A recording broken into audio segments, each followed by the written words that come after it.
Welcome to Gentle Calm. You completed your responsibilities today. You answered what needed answering.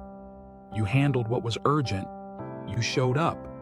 And yet, as the evening approaches, there is still a subtle pressure in your chest.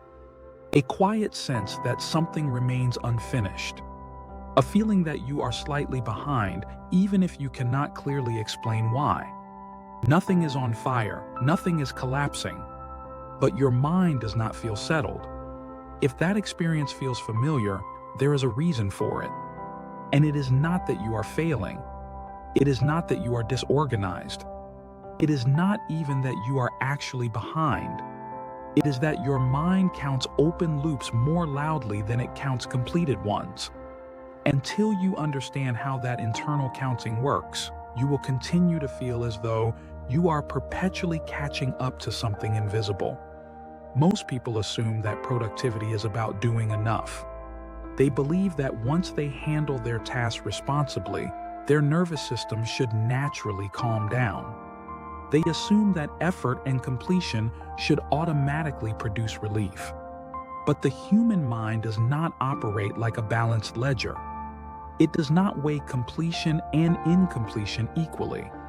It is biased toward what remains open. When you finish 5 meaningful tasks and leave 2 undefined, your brain does not register 5 complete. It registers 2 unresolved. Those unresolved items do not even have to be concrete. They can be vague. They can be as subtle as, I should probably think about that soon. I haven't fully decided what I'm doing about that. I'll deal with it later. Undefined commitments create mental residue, and mental residue accumulates quietly. Over time, that accumulation creates a persistent background feeling of being behind, even when your actual output is responsible and steady. This is not laziness. This is not incompetence. This is not lack of discipline. This is cognitive waiting. Your brain evolved to monitor unfinished threats, not completed safety. It is designed to track what still requires attention. From a survival standpoint, this made sense. The unfinished risk mattered more than the finished task. But in modern life, most of what remains open is not a threat. It is an email you have not answered yet, a decision you have not finalized, a project that does not have a defined next step, a vague life direction you are still clarifying. Yet your nervous system reacts as though incompletion equals instability. So even if you are performing well, you can still feel behind. There is another layer to this. Many of your responsibilities do not have clear endpoints. Work does not end, it pauses. Messages do not disappear, they accumulate. Goals do not conclude, they evolve. If you do not consciously define what enough for today looks like, your mind assumes that everything still active must remain mentally accessible. And when everything remains mentally accessible, nothing truly feels closed. You may be productive, you may be organized, you may be responsible. But if you do not experience visible closure, your system does not register completion. Completion must be seen to be believed. This is where many high-functioning, thoughtful people get trapped. They do enough, but they do not mark enough. They finish tasks, but they do not define endings. They move forward, but they never pause to confirm containment. Without visible containment, your mind continues scanning. Scanning feels like subtle urgency. Subtle urgency feels like being behind. It is possible to spend years in this state, constantly productive, constantly responsible, and constantly slightly uneasy. The problem is not effort. The problem is undefined closure. Let's look more closely at what creates this distortion. There are 3 primary contributors to the always behind feeling. The first is invisible completion. You handled 6 things today, but because they were expected of you, you did not consciously register them as wins. You see them as baseline, as normal, as required. Your mind does not celebrate baseline maintenance. It assumes that was the minimum, so it looks for what remains. If you do not deliberately acknowledge completion, your brain will default to scanning for incompletion. The second contributor is ambiguous next steps. You may have projects that are technically in progress, but do not have a defined next action.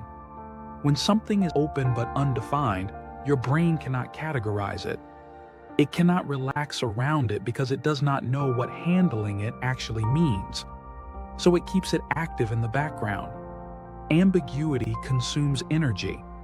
The third contributor is undefined sufficiency. If you have not consciously decided what a complete day looks like, then no day ever feels complete. You may think sufficiency is obvious, but your mind requires specificity.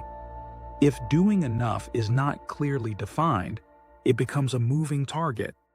And moving targets create endless pursuit. When you combine invisible completion, ambiguous next steps, and undefined sufficiency, you create a cognitive environment where calm cannot stabilize. You are not actually behind. You are simply not closing loops visibly enough for your nervous system to stand down. So what do we do about this? We do not overhaul our lives. We do not add complicated systems. We do not increase pressure. We add definition. First, visible completion tracking. At the end of your day, write down what you completed, not what remains. Even if it feels small, especially if it feels small. You answered that message. You attended that meeting. You showed up for that responsibility. You honored that boundary. Write it down. The act of recording completion provides your brain with evidence. It allows your system to see progress rather than infer it. If you do not make completion visible, your mind will not assume it happened. Second, define the next physical action for open projects. Not work on proposal, not figure out finances. Define something concrete. Outline 3 bullet points for proposal introduction. Open bank statement and review last month's expenses for 15 minutes. Specificity reduces ambiguity. And reduced ambiguity lowers cognitive load. When a project has a defined next step, your brain categorizes it as contained. When it is undefined, it remains mentally noisy.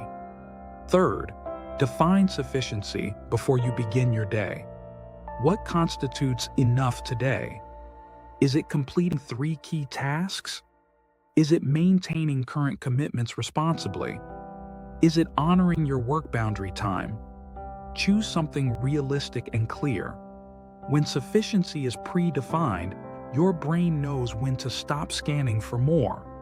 Without that definition, it assumes there is always more that should be done.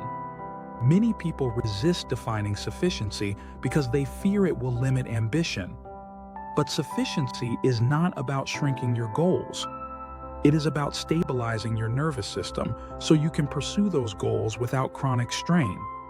Calm does not eliminate ambition. It stabilizes it. There is something else important to acknowledge. Sometimes the feeling of being behind is not about tasks at all. It is about identity. You may feel behind compared to who you think you should be by now. You may feel behind compared to others. You may feel behind compared to your own internal expectations. Those comparisons are rarely grounded in full context. They are often abstract and idealized. And abstract comparisons create endless deficiency.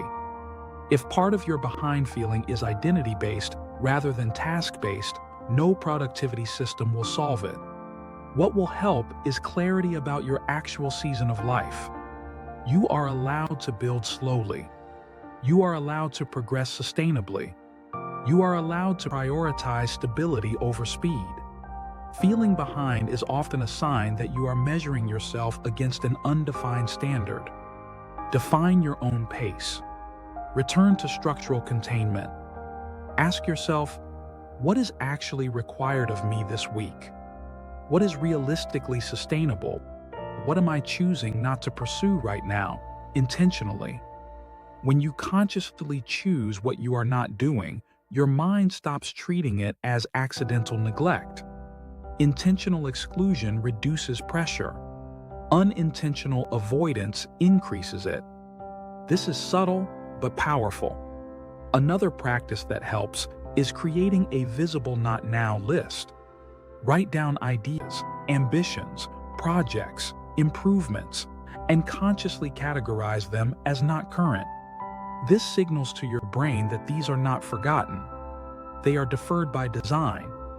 Without that signal, every deferred idea feels like something you are failing to act on. Containment is psychological relief. Now, here is something equally important. You will not eliminate the behind feeling entirely, and that is okay. Your brain is wired to scan. It will always look for what remains. The goal is not to silence it completely. The goal is to reduce unnecessary intensity. When completion is visible, next steps are defined, and sufficiency is clear, scanning decreases. And when scanning decreases, calm increases. Not dramatically, not all at once, gradually, quietly. You may notice that evenings feel lighter, that you are not mentally rehearsing tomorrow's tasks as aggressively, that you can sit without feeling like you are missing something urgent. That shift will not feel like excitement. It will feel like steadiness. And steadiness is more valuable than intensity.